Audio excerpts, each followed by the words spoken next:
So welcome to this video. This one's a bit different. I just thought I'd run through a bit of my experience of planning this project and give you a bit of insight into what we're actually aiming for at the end. I guess given that I'm not a professional builder or planner or architect or anything like that, then this isn't really advice. It's just a kind of cataloguing of my experiences as I've gone through this process. I think it's really key to emphasize that you need to make sure you understand really well the rules and regulations that you're dealing with in the area that you are building your project in, if you're doing such a thing. If you're not confident, then do contact a professional. So I thought I'd also discuss a few of the planning constraints that I came across. So the first thing that I did was go and have a look at the planning portal website, and I'd really suggest you do this. This is particularly UK focused, so if you're outside the UK this isn't really relevant to you, but it has a lot of information that deals with lots of different building types and all the different regulations around that, and it's largely in plain English, which is really handy. But they do deal with outbuildings. Go there, have a look, have a read through, kind of digest it, make sure you understand the different issues at play. But back to outbuildings, some outbuildings, they fulfill certain requirements. They come under what's called permitted development. So this is where you don't need to put in a formal planning application to build it. Though there is a thing, I believe, called a lawful development certificate, which you get from your planning authority to say that yes, what you're doing fulfills the criteria of permitted development. This can be handy if you get a contest from your neighbour, or if you want to sell the property later down the line. Then this will make it easier, as it shows that you've operated within the regulations. One of the restrictions that I particularly came up against was this height restriction. There is a 2.5 metre maximum height for a permitted development outbuilding if you're within 2 metres of a boundary. Now this would affect most garden outbuildings for kind of standard UK gardens, as our gardens aren't all that big, and maybe if you did have that space you wouldn't want to kind of put the building in the middle of the garden. This height restriction is quite limiting. It severely limits the ceiling height, and especially with a suspended timber floor and the construction of the roof that I wanted, when you added all those up, you got a very low ceiling, and I wanted something that had a bit more kind of height and openness and felt like a real room.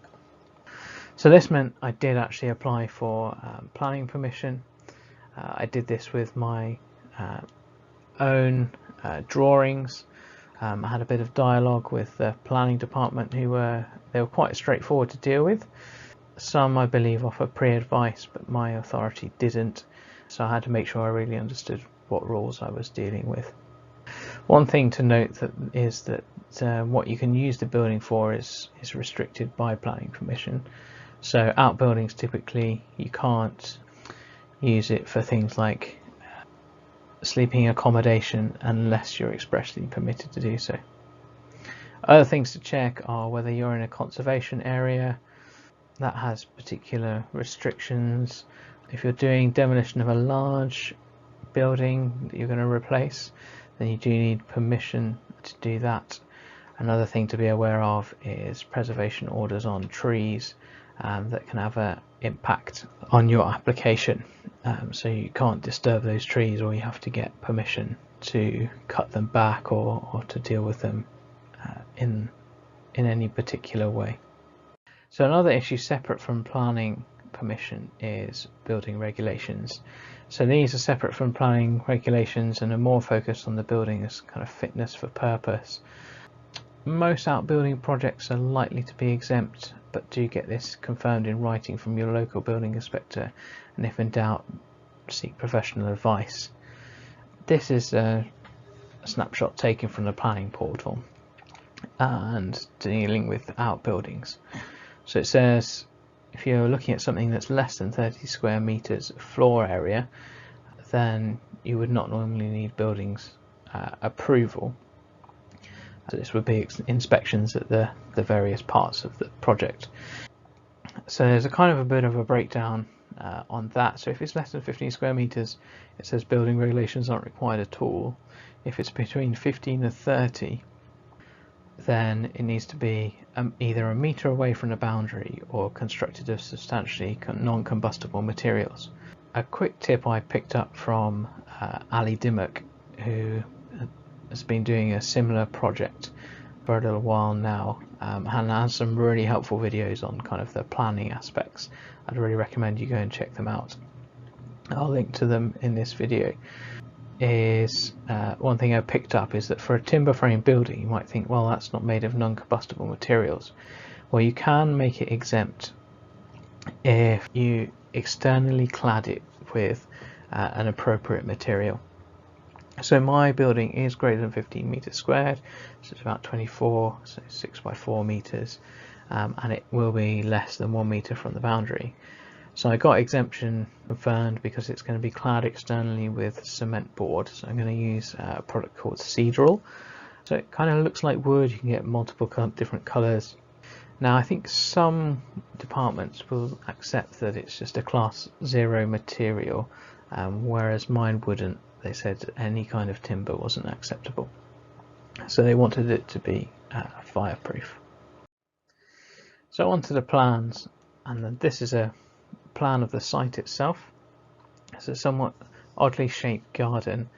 At the top of the garden on the right hand side of this picture, you'll see where we put in the new fence line. So you can see a couple of videos ago when that happened. Now we couldn't use all of the area of land beyond the fence line because that's actually an easement for our neighbour's garage. Somewhat frustrating, but there we go, that's what it was when we bought the house. So that's on the deeds. You can see where the original garage is that we knocked down in the first video, and the area where we're building the new garden office relative to the house itself. So this is going to be the internal floor plan. So we've got some double doors that open and give access to the home office itself, and then on the right hand side we've split it down, and we've got a workshop and storage area, and we've got a toilet at the back. So all of these rooms have windows. It's on the workshop and storage area, a small high window just for security, and it's more just to provide a bit of ventilation and lighting, and the toilet similar. And then the home office area has a larger window to let more natural light in, and then the double doors will be glazed themselves. Got a rough idea of the dimensions. I decided actually to go with 2 by 6 walls, so that will close the space slightly, but not by too much over 2 by 4. And this will allow a bit more insulation in the walls themselves. So here's the front elevation, so just over 6 meters, raised 30 centimeters off the ground, so that's where the door level will be. It's worth noting that the ground level is measured from the highest point of the ground adjacent, but so the ground level is actually at the back corner of our building, and it does slope down slightly, so the front will be raised slightly higher than the 30 centimeters, but we will be within the agreed planning height. So double door will be UPVC double glazed. The cladding, despite saying there will be timber, will actually be Seadral cladding, and then the solid door into the storage and workshop area. So the elevation to the left, working from left to right, you can see the fence line there as it varies as it comes around the back.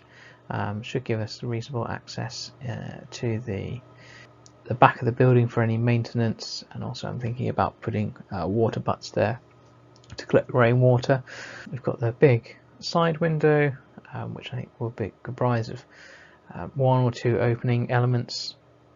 Yeah, you can see the overhang of the roof there, just to give a bit of shielding for getting in and out in the rain.